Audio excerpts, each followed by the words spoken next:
So this is the TuneBot. It is all around probably the most awesome tool you can use for teching a drum set. If you are tuning a whole brand new drum set, it maybe will take you an hour if you're replacing all the heads. And a lot of that is just figuring it out. And there are tons of tutorials on the website for TuneBot, and there are tons of tutorials on YouTube. I might end up doing one. I think I will. Seeing as how this is my first instructional video, bear with me, not used to it.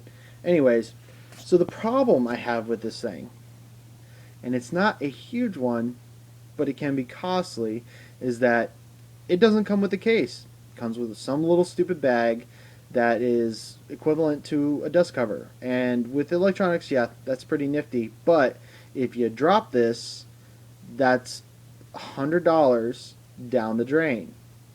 I've seen guitarists drop their tuners and they're trashed or they step on them or whatever. I don't like to do that. I I like my equipment to be in top form. I learned the lesson with my first iPod Touch. I banged it up. I cracked the screen.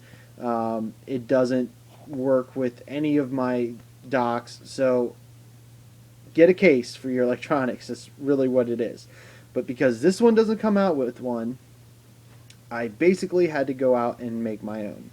And what I've done is I've made this. All it is a nifty little box that I got from Progressive for my Snapshot. It's a perfect size for something like that because it's got a lot of area that you can stuff foam around and basically entomb your electronic part or piece or whatever. And all you got to do is find some very high density foam. I might end up lining that with some softer foam to protect the screen area, although it's not a touch screen, so I really don't have to worry about it all that much. And the way it sits in here as securely as it doesn't have a lot of wiggle room. I'll go ahead and show you how it fits in real quick. So you take your TuneBot, and this is just the way I did it so it would fit better, but turn it, and then it fits in screen down like so. And see, it's fairly secure in there already, but then I thought, why not do more? If that's good, then more is better. So I added these pieces, basically cut them out so they would fit around, beveled the edges so that the box would open correctly, and without a lot of force. I can pretty much do it with one hand. And so you just close it up, seal your box. Now, you don't have to use a cardboard box, although it's probably more cost effective than going and getting wood or plastic. A neat idea, and I think I might end up doing it just because it would be cool looking, is to do polycarb and solvent weld all the sides of the polycarb and make it look really nice and clear, and put a neat little hinge back here and maybe a lock on the front. But this is the cheap, this was free. All these materials were given to me. The foam I got for some electronic parts that I was going to send back and ended up not using them. Total amount of work on this, about an hour. And it looks rough. It looks like it took me about an hour to work on it, but I was going for more function than form.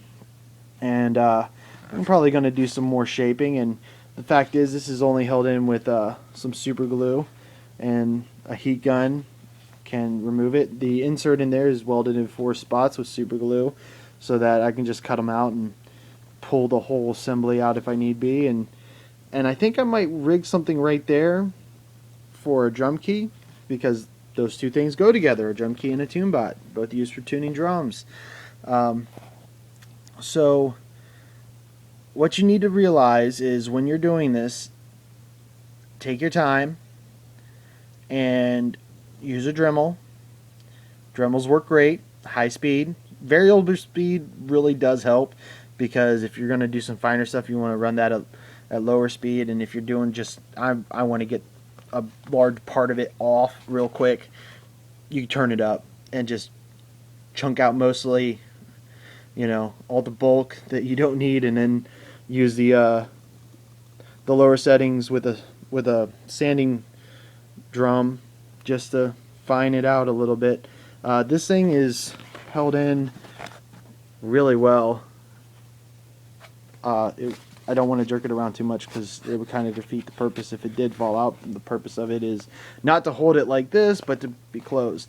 So that's what I did. I might do some stuff on the outside, make it look cool.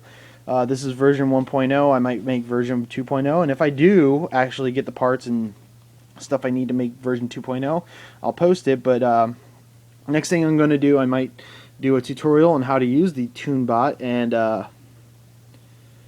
think that would be pretty sweet. I do a lot of teching at my church, and I do my own drum teching, and I mess around with some sound and stuff. So I'm going to make everything good, and I think I'm rambling a little bit, but for the time it takes to do this, an hour, and I did 3 different sets of inserts, and that's the rest of them over there. It makes a hell of a mess. I mean, I'm covered in the stuff. I'm not going to show you because I'm an ugly dude, and that's just not something I want to put people through.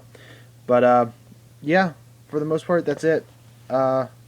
If you want to know how I did it, or if you're interested in any more homemade cases, ideas, or anything, leave a comment. Tell me what you thought, and I don't know. Maybe if I can get the pricing on some of the materials and stuff like that, I might be able to make them and just ship them out. If I do a polycarb one, that one is going to be a bit pricey because polycarb costs a little bit of money. I know it's used in Nerf modifications and stuff like that, and it costs, and plus working with it is a pain, and the hinges and all the work put into it. So I'll figure out a price point once I build it, and I'll actually do a tutorial on how to build one. If I run onto these materials, and I might do a tutorial on how to just do it the cheap way. I mean, I can't imagine this costing more than $10 to save you $100 on a TuneBot. I mean, really, $10 invested to make sure your TuneBot stays safe, I think is well worth it. This might be able to, you can use this idea if you've got a really nice set of overheads. You know, you could fit 2 pencils in there probably fairly easy, or you've got some very, very small, a certain bass drum mics might fit in there. Anyways, so this is what I did. If you like it, tell me. If you don't, well, I don't care. Haters gonna hate. Alright, peace.